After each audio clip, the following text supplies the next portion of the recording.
अस्सलाम वालेकुम, मैं हूँ शाहिद महमूद।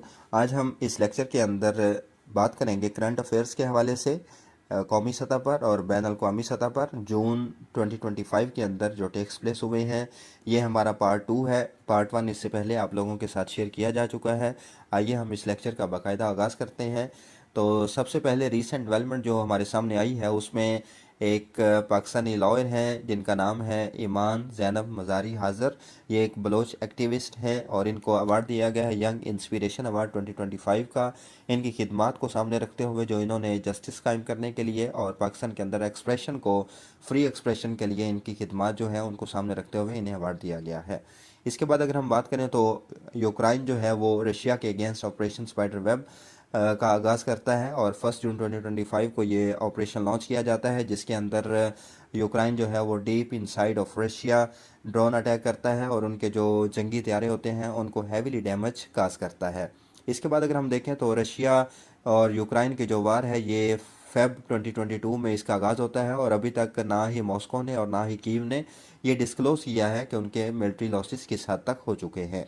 इसके बाद डेवलपमेंट हमारे सामने आती है 80th UN general assembly president का को इलेक्ट किया जाता है और इसके अंदर जो फॉर्मर जर्मन फॉरेन मिनिस्टर जो थी एनालिना बेयरबुक उनको प्रेसिडेंट के तौर पर इलेक्ट किया जाता है। 80th सेशन के लिए इनको मुंतखब किया गया है जो और 2 जून को इनका चुनाव किया गया है। इससे पहले जो अभी प्रेसिडेंट के तौर पर काम कर रहे हैं उनका नाम फिलिमोन यंग है और जो फॉर्मर प्राइम मिनिस्टर कैमेरॉन के और ये 79 सेशन ऑफ जनरल असम्बली के प्रेसिडेंट के तौर पर काम कर रहे हैं और इनका जो इनको इलेक्ट किया गया था ये 6 जून 2024 को इनको इलेक्ट किया गया था। इसके बाद अगर हम देखें तो दो यूनाइटेड नेशन जनरल असम्बली का जो प्रेसिडेंट का इंतखाब किया जाता है वो for the term of 1 year के लिए उसको मुंतखब किया जाता है। उसके तो पाकिस्तान अपना बजट जो है 2025-2026 उसको डिस्क्लोज करता है और 10 जून माया जो हमें चीज़ नज़र आती है पाकिस्तान जो है अपना डिफेंस बजट जो है उसको 20% तक इंक्रीज़ करता है।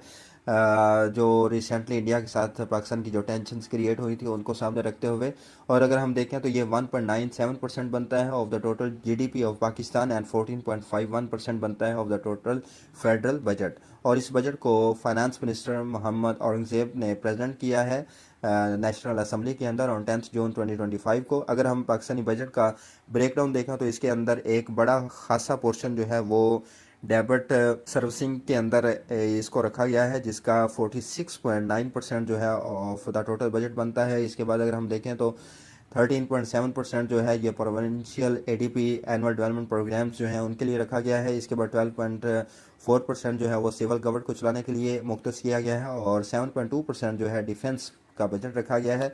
और इस तरह बाकी जो छोटे मोटे अमूर हैं नेशनल सतह पर और प्रोविंशियल सतह पर उनके लिए बजट मुख्तस किया गया है। इसके बाद क्यूबा जो है उसने रिसेंटली साउथ कोरिया की जो कैपिटल है सियोल के अंदर उसके अंदर अपनी एम्बेसी को ओपन किया है और क्यूबा और साउथ कोरिया के दरमियान ये डिप्लोमेटिक जो रिलेशंस हैं इनका बाकायदा आगाज़ किया गया है।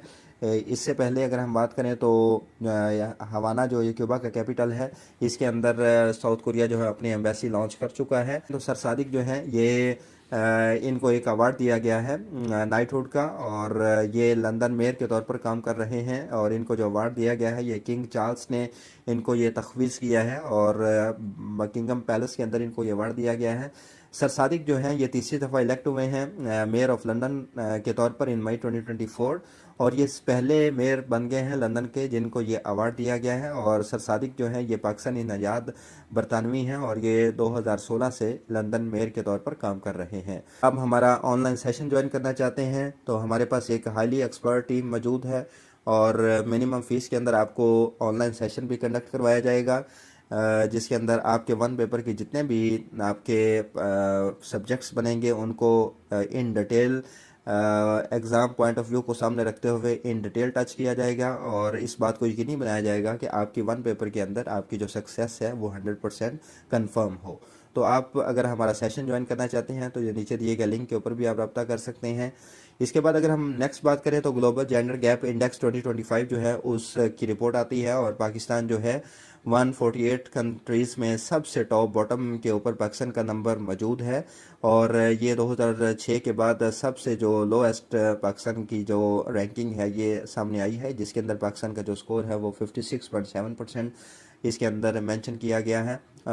अगर हम दूसरी तरफ देखें तो आइसलैंड जो है 92.6% स्कोर के साथ ग्लोबल जेंडर गैप इंडेक्स को लीड कर रहा है। और इसकी जो पोजीशन है, इसने अपनी जो पोजीशन कायम रखी हुई है, ये for the last 16 consecutive year से ये नंबर 1 पोजीशन के ऊपर ये अपने आप को विराजमान किए हुए है। इसके बाद इसराइल और ईरान की जो वार है ये टेक्स प्लेस होती है।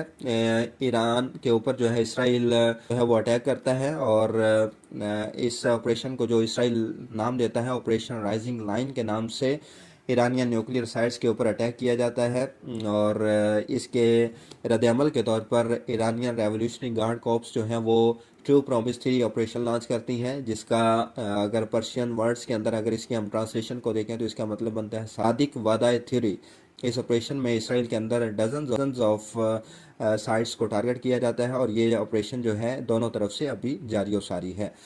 इसके बाद हमारे पास वर्ल्ड ब्लड डोनर डे आता है, जिसको हर साल 14 जून को मनाया जाता है। 14 जून 2025 का जो थीम रखा गया है ब्लड डोनर डे का, वो give blood give hope together we save lives, जिसके अंदर ये हाईलाइट किया गया है कि जो ब्लड डोनर्स जो हैं उनका जो इम्पैक्ट है दूसरे लोगों की लाइफ को बचाने के हवाले से कितनी अहमियत का यह हामिल होता है। और सबसे पहली दफ़ा वर्ल्ड ब्लड डोनर डे जो है वो 2004 में सेलिब्रेट किया गया था। इसके बाद आईसीसी वर्ल्ड टेस्ट चैम्पियनशिप जो है उसका फाइनल टेक्स प्लेस होता है, और लॉर्ड्स के अंदर ये यूके में खेला गया है। लॉर्ड्स जो है ये एक तारीखी स्टेडियम है जहाँ पे जून 11 से लेकर जून 14 तक 2025 तक ये फाइनल खेला गया है ऑस्ट्रेलिया और साउथ अफ्रीका के दरमियान।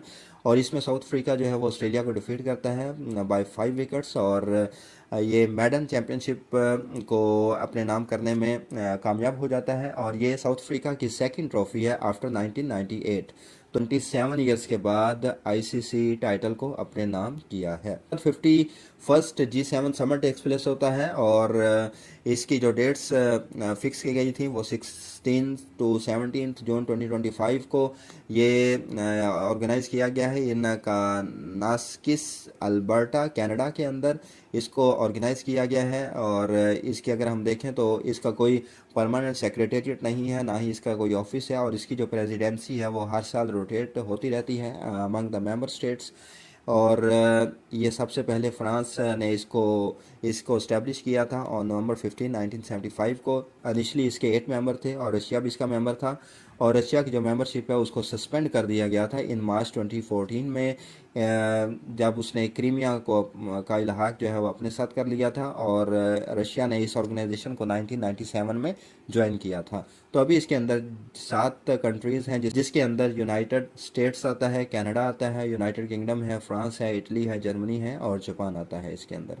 इसके बाद MI16 जो है ये एक सीक्रेट इंटेलिजेंस सर्विस है, ये एक स्पाई एजेंसी है यूके की, और हिस्ट्री में पहली दफ़ा ऐसे हुआ है कि इसने एक फीमेल को अपना चीफ मुंतखब किया है जिसका नाम है ब्लेजी मैट्रीवेली, और ये पहली खातून बन गई हैं जिनको एज अ चीफ के तौर पर काम करने का इख्तियार दिया गया है। और ये रिप्लेस करेंगे सर रिचर्ड मॉरी को जो अभी चीफ के तौर पर काम कर रहे हैं। और इसकी अगर हम हिस्ट्री देखें तो इसकी 116 साल तारीख में जो ये स्पाई एजेंसी है ये पहली दफ़ा किसी भी फीमेल को एज अ चीफ मुंतखब किया गया है। MI16 जो है इसका जो सेकंड नेम है इसको यूके सीक्रेट इंटेलिजेंस सर्विस के तौर पर भी इसको कॉल किया जाता है।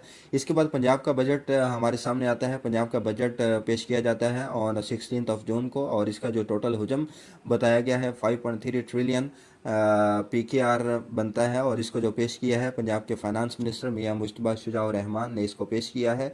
इसका अगर हम ब्रीफली ब्रेकडाउन देख लें तो इसके अंदर हमारे पास FBR का जो टारगेट रखा गया है वो 4062 बिलियन RS रखा गया है। इसके बाद ADP के हवाले से अगर हम बात करें तो 1240 बिलियन RS इसके अंदर रखे गए हैं। और इसके बाद अगर हम नेक्स्ट बात करें तो पंजाब रेवेन्यू अथॉरिटी PRA के लिए 340 अरब रुपए रखे गए हैं जो 13% इंक्रीज़ है फ्रॉम द लास्ट ईयर।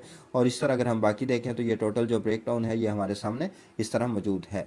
16 जून को वियतनाम जो है वो ब्रिक्स को as a 10th partner country के तौर पर ज्वाइन करता है और इसकी जो ज्वाइनिंग है इस ब्लॉक की इकोनॉमिकली और जियो पॉलिटिकली जो इम्पोर्टेंस है उसको बढ़ाने में अहम किरदार अदा करता है। ब्रिक्स के अंदर अभी 10 कंट्रीज़ शामिल हैं और ये 16 जून 2009 को ये इस्टेब्लिश हुई है और इसका जो हेड क्वार्टर है वो शंघाई चाइना के अंदर मौजूद है।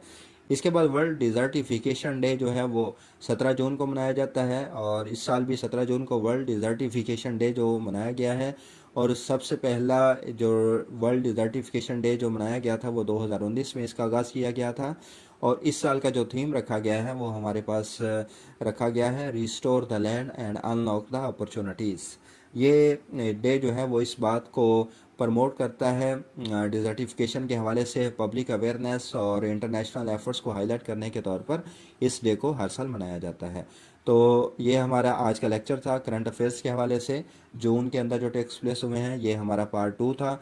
अगर आप हमारा ऑनलाइन सेशन ज्वाइन करना चाहते हैं तो हमारा ये नीचे दिए गए लिंक जो है व्हाट्सएप के ऊपर आप रब्ता कर सकते हैं और अगर आपने अभी तक हमारे चैनल को सब्सक्राइब नहीं किया तो हमारे चैनल को सब्सक्राइब कर लीजिए ताकि को आने वाली हर वीडियो जो है वो आसानी के साथ आप उसको वॉच कर सकें।